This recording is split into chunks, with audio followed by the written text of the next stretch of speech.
What's up, my fabulous love bug goodies? Welcome back to your girl channel and to my kitchen, How to Cook. Here with another requested recipe, how to make Jamaican sweet potato pudding in your kitchen, fast, easy, and simple. And I am going to show you how. Now, if you're here watching me cooking for your first time, be sure to subscribe and turn on your post notification settings to be reminded every time your girl uploads a brand new video. Let's jump right into it. In my eyes, you're a star, girl. Hey, she fit me, and she give me love plenty. Yeah, she authentic. This are the real thing. Okay, goodie, let's jump right into our sweet potato pudding recipe. Now, here I have my Jamaican sweet potato. Do not get them confused with the one that you make, what do you call it? Candied yam with, okay? That's not the one you need. You need a Jamaican sweet potato. Now, I'm going to add raisins to my sweet potato pudding, but you don't have to put it in there if you don't like it. You can skip it. Now I'm going to add some cornmeal, and the cornmeal I'm using is refined cornmeal. That's the one that I like. And I'm also going in with some all-purpose flour, brown cane sugar, and I'm adding some ginger to it. It's going to balance out the entire thing, and it's going to give it a nice little flavor. Vanilla is a must-have for the recipe, can't skip that. And I'm going to go in with my coconut. Of course, you can use a canned one or you can use a fresh coconut, but I'm going to use a fresh coconut. To that, you're going to need cinnamon powder, nutmeg, allspice, and salt for the recipe. And all the amount for the recipe will be listed down in the description box, so check that out. I got you. I got you. I got you. Okay. Now, moving right along, I'm going to grate my thing. I'm going to put it in my food processor, and I'm going to make it fast, easy, and simple, because your girl is not going to get these fingers all chopped up, okay? So yeah, that's the route we're taking here.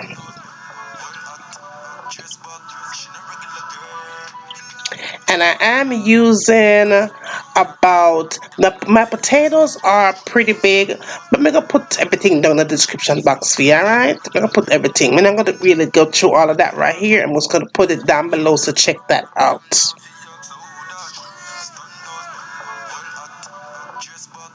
Now, after I'm done with that, I set it aside. Now, in another container, I'm going to do my dry ingredients. So I went in and added my all-purpose flour. And to the all-purpose flour, I'm going to add the cornmeal, and I'm using refined cornmeal only.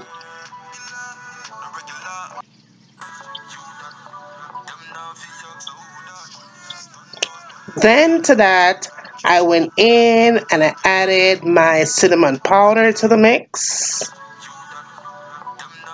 And then I added my allspice.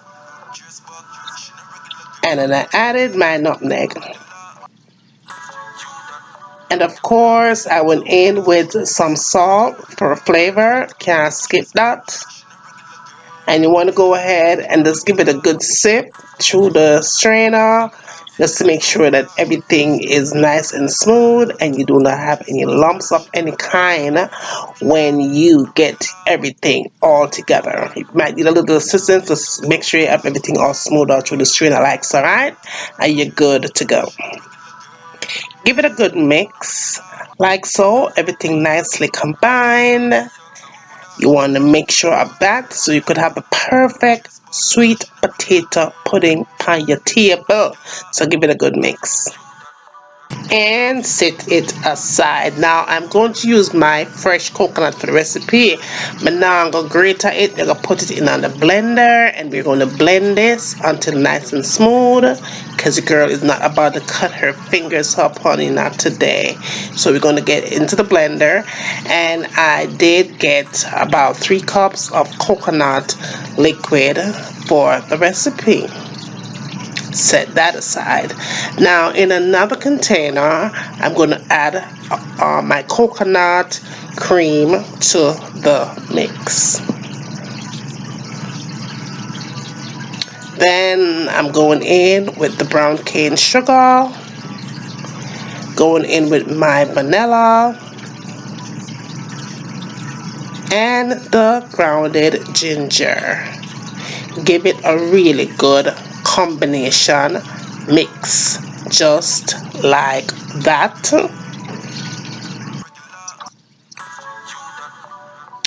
This thing's gonna have so much flavor. Just make sure you try to get that sugar dissolved somewhat. All right, not to be perfect, but just get the sugar all dissolved as much as you can.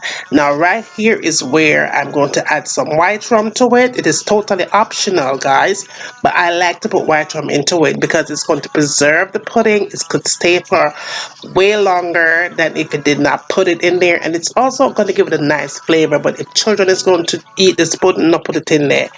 But yeah, I went in with my Jamaican Ray and Neville white rum to the mix,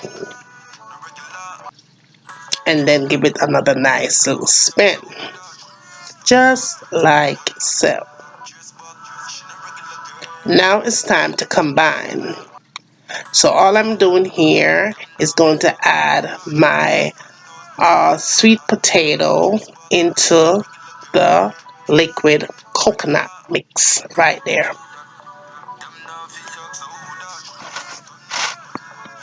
and combine that nicely with the coconut cream, the sugar, and the vanilla.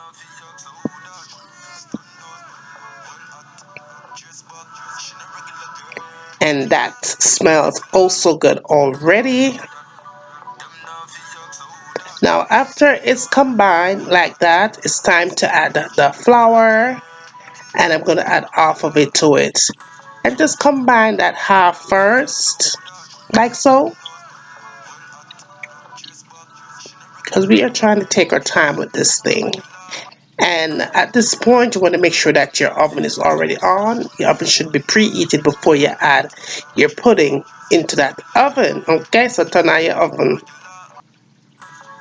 Now, after I've done that, and that looks good, I'm going to put the rest of the flour mix into the mixture and combine until everything comes together nice and smooth, and definitely no lumps for sure.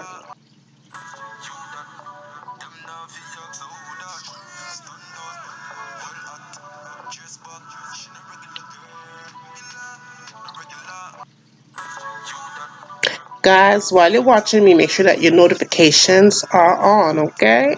Don't forget that. Now that looks a-okay. And now I'm going to add some melted butter, and I'm using unsalted. And you want to give this a good mix and a good spin. And once again, all the amount for the recipe will be listed down in your description box, so check it out. It will be there. Okay, I'm not gonna make the pudding without telling how much you put in it. Wow, if I put it, you know what I'm saying? Just check out your description box. Everything will be down below.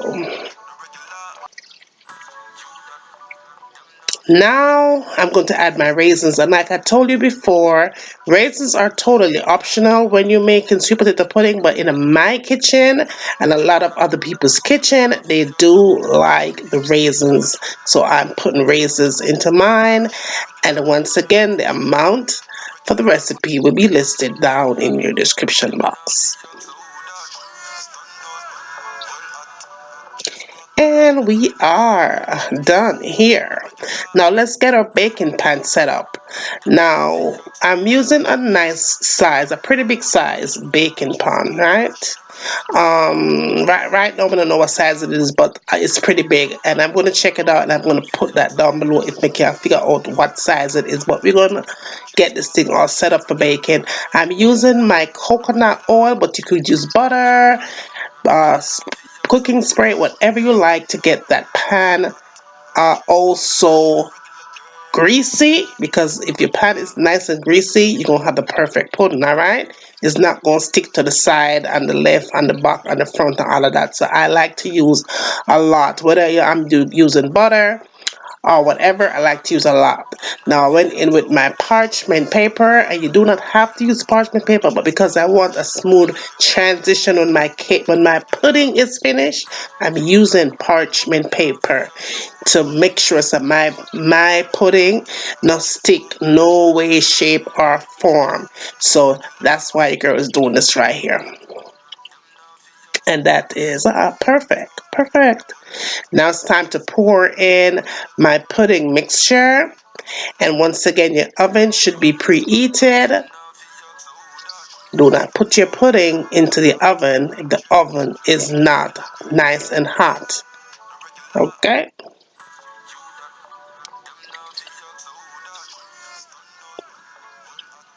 Now, all I'm going to do here is just smooth out the top just a tad bit.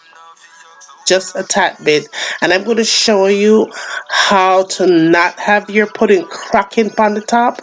Everything is going to be nice and smooth just like that when it is done baking. So here's what we are going to do. Now I'm going to get some foil paper, and I'm going to seal it nice and tight so that way I trap the steam inside of that baking pan. Nothing will come out, and that will prevent my pudding from having any cracks on top. Just like that. And pop it into my oven, preheated, and we are good to go. Now after about an hour, 1 hour of baking, that is what we have. 1 full hour of baking, okay? There is absolutely no cracks on the top of your sweet potato pudding. Now I'm going to show you how to achieve that nice little custard on top.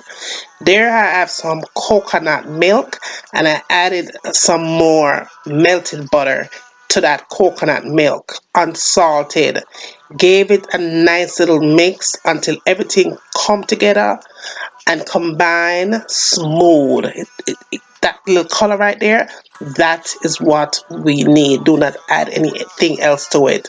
Now all you have to do is just go ahead and pour it on top of your pudding while the pudding is still hot from the oven, where steam is still coming out of it. You want to add it to it just like so. Go ahead and smooth it out. Do not press into the pudding, just tap it nice and gentle just like that, and turn the oven down to 325 degrees at this point. Pop it back into the oven, and it is going to be baked for 20 minutes at 325 degrees. And make sure that you put your foil paper back on, so that way to ensure that there will be no cracks on top of the pudding. After 20 minutes, that is what it looks like. It's nice and hot. The custard is perfect. It is sitting gorgeously, and the side has separated itself from the baking pan. As you can see here, it is perfect. Even though it's hot, I'm going to show you how it looks from the oven, how the sides are, and how gorgeous this thing is. Now that's some wicked perfect sweet potato pudding. You can see how the side is nice and perfect. There's absolutely no burns on it. It is gorgeous. Look at that custard on top. Even though it looks so ready to eat, it is not ready. It is better to wait and serve the next day. Mama would have said, make the pudding stay a little bit, right? Now, while you're still here, please like, share, and subscribe for my upcoming awesome recipes like these. They are always fast, and they're always easy and simple to follow. If you don't see what you want here, ask me and I will do it. They might take a little while to come because there's a lot, but they are coming. Now, if you're still here watching me cooking, make sure that you're subscribed to my second channel, Life is Juliana. I have inspirational videos over there, Dollar Tree DIY blogs and more. And guess what? All my vegan goodies, go over there and subscribe because your vegan recipes are over there. They are not here based on your request. I separated the two, so make sure you go over there and subscribe for all your vegan meals. All right. Now, I love you guys so much. Thank you for all the love and support. I see it and I love it. And now we are back to the recipe. Look at that. That is what your sweet potato pudding looked like the following day. So this is day number 2. After I let it sit and chill, that is what it looks like. That pudding is set and it's ready to serve on day number 2. Sometimes I wait till even 3 days before I cut my pudding because the longer you let it sit and chill is the better it's gonna feel in your mouth and taste. It tastes nice when it's stale. But hey, day number 2 it is. We are gonna cut into this thing and I'm gonna show you the texture of this sweet potato pudding, how it comes out nice and moist and soft and sweet and tender and juicy and good to the core. Look at that. Look at that. Now that is some really good Jamaican sweet potato pudding. In your kitchen, what? Fast, easy, and simple. Easy recipe to follow. If you follow my directions, you're going to have perfect sweet potato pudding every time. Make sure that you're spreading the love, share it with your friends and family. Let them know what's going on over here. Send them come, bring them come. Don't forget, tell me what you like to see me cooking next in my kitchen. And as always, from my kitchen to your kitchen, enjoy!